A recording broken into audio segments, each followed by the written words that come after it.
Hi, everyone. I'm excited to be here today to talk to you about some of the miracle stories that are happening right here in our own city, in our own state, every day. My name is Tony Kausha, and the title of our show is Tony's 50,000 Coincidence Miracles.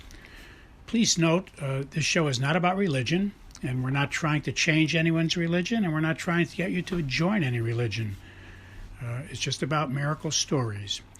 I don't know of any religion on the planet that doesn't talk about miracles. That's why religions begin, because they have something that's telling them there's really a God. But we're not going to get into that. We're going to just talk about miracles and leave the decisions about all that up to you. So we don't care what religion you are. We just want to talk about miracles. If you are an atheist, I think you'll enjoy the program as well, although I can't guarantee you'll remain an atheist very long after you hear many convincing stories, coincidence kinds of stories about miracles. You can email me your own stories if you wish. We'll try to use all we can on the show. I can't guarantee we will, depending on volume and time, but you're welcome to send your stories on to us, and we will mention them when we can. You can send them to the following email address. But please notice that if we do use your story, we won't mention your name. We'll keep you anonymous. And we suggest that in your story, when you send it to us, don't use your correct name. That way anyone listening will not be able to figure out that it was you that sent the story in. The email address you can send your stories to is very easy to remember. It consists of 2 words and 3 numbers. The first word is Tony, spelled Tony, and the second word is and, spelled AND, and the numbers are 777. So once again, the name is Tony and 777 at AOL.com. Well, let us begin. I'm very happy and blessed to be producing this radio show on Christmas Day, 12/25 in the year 2022. It's pretty remarkable, the coincidence of what's happening. There are at least 3 things being celebrated during this time of the year. We have Christmas, which runs from 12/24, Christmas Eve, till January 6th. And we have Hanukah, which runs from December 19th to December 26th. And we have Kwanza, which runs from December 26th to January 1st. And Kwanza is the African-American celebration for the African-American culture. So I'm very happy to be producing this on this memorable day. And I would like to wish all of the people who are celebrating Happy Kwanza, Happy Hanukah, and Merry Happy Christmas to all of you. Our first miracle story today is from someone who was dealing with the difficulties of somebody hacking one of his checking accounts. And if any of you have had any friends go through this, you know it's a veritable nightmare. And so he was going through all the process of talking to banks and getting things straightened out and find out what happened and what to do so it doesn't happen again. And it's extremely stressful. And you can't use your checkbook while all of this is going on. Your accounts get frozen. So he was very frustrated, stressed out, and so he decided to sit down for a minute, say a prayer, and ask God what to do next. And he was inspired to stop what he was doing and come take a walk in a park and walk and talk with God, have a little discussion with God for a little while. And so that's what he did. So he went off to the park to do that. And he says that when he got to the park, he got a text message from one of his friends who probably texts him just probably once a year or twice a year. It's not very often. But precisely as he got out of his car to start walking, he got this text, and there was an attachment there.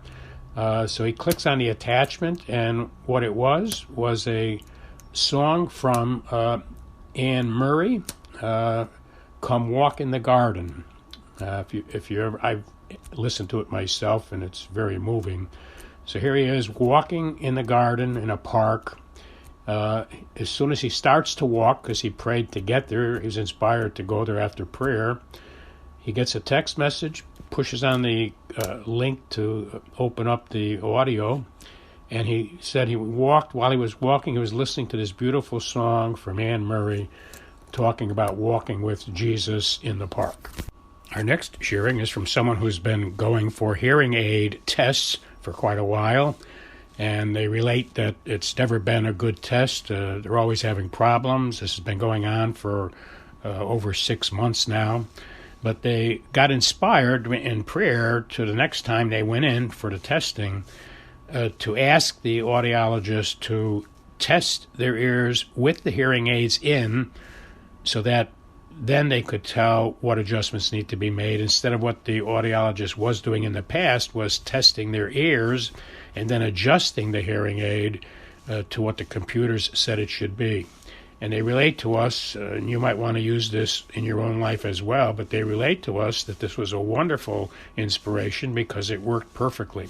So instead of testing your ears without hearing aids and having the computer tell your audiologist what adjustments to make to your hearing aid unit, if you get tested with your hearing aid unit in, then it talks about a test that's more precise, because it's talking about and it makes me laugh when you think about it, but it's talking about you're testing the way the hearing aids are working connected to your ears, so that you can come up with the adjustments to make to the hearing aids.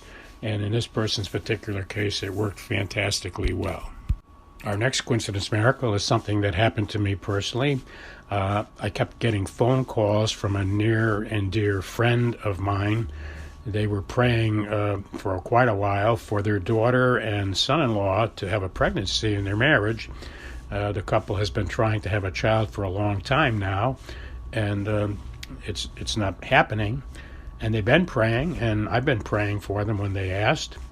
And so it turned out that I got inspired the last time, or the most recent time that they called me. I got inspired as I was about to pray to tell the couple that, when the child is born, that dictates a lot of things about the child's life. And I was inspired to do this, and I hadn't thought about it until I got inspired. I was praying, so I was positive it was God inspiring me. So I felt it was a big thing to get back to them and say this, and hope that it wasn't going to offend them.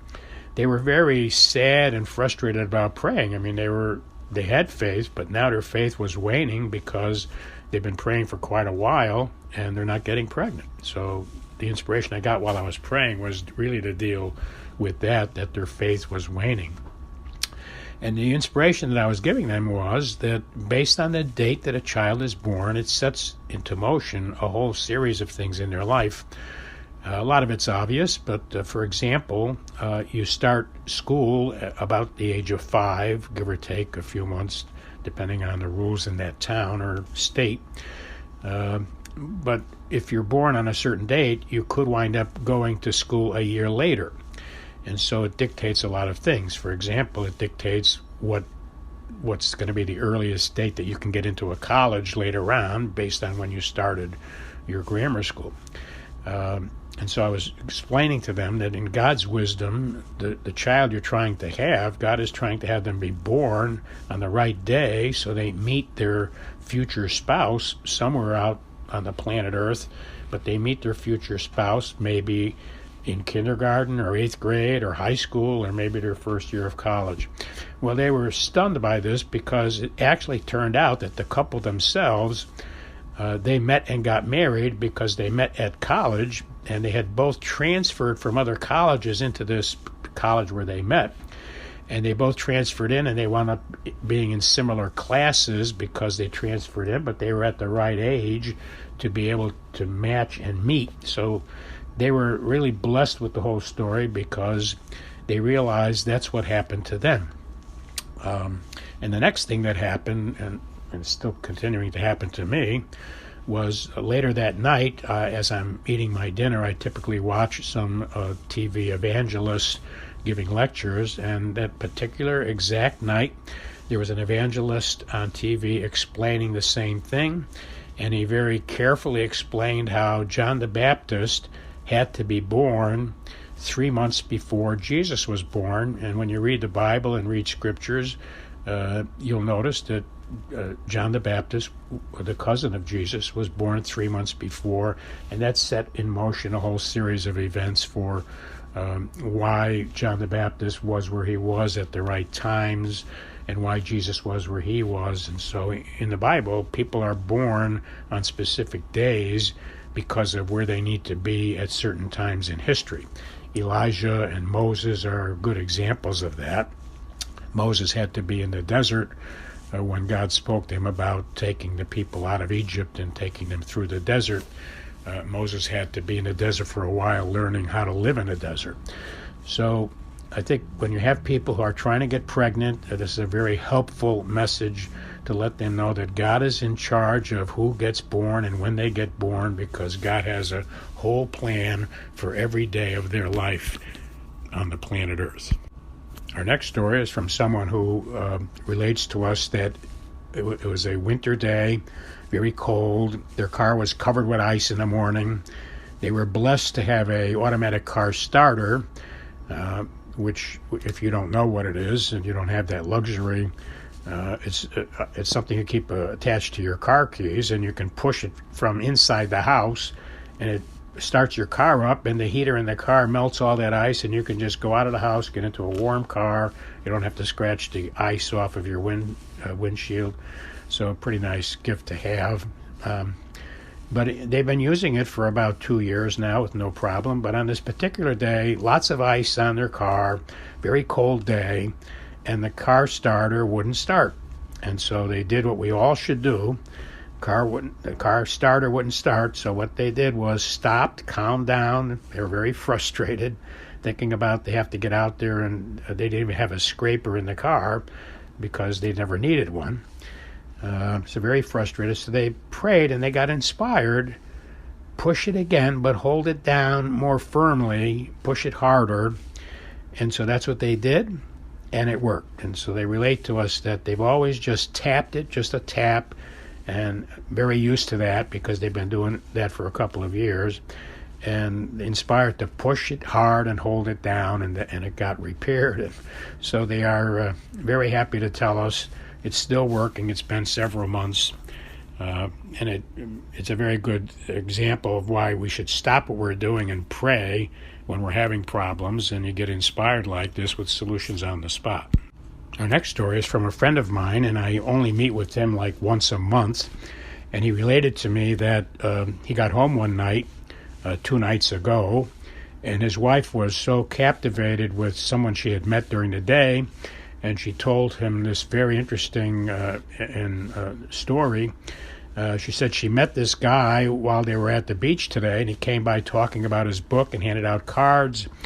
And he answered a lot of questions, and she was relating to him some of the things this guy said, and she was very impressed, and she was telling him about it, and he tells me that he asked if he could see the card, and he saw the card, and it was a card from me.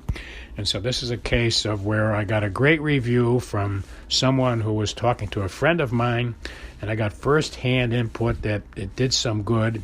I have to tell you, it's very rewarding. I don't get a lot of things like that often, but in this particular case, it was so wonderful. And I see him once a month, and it was 2 days ago, so it was all perfectly timed, and I'm very grateful for it. It certainly is a coincidence miracle because his wife did not know that I knew her husband.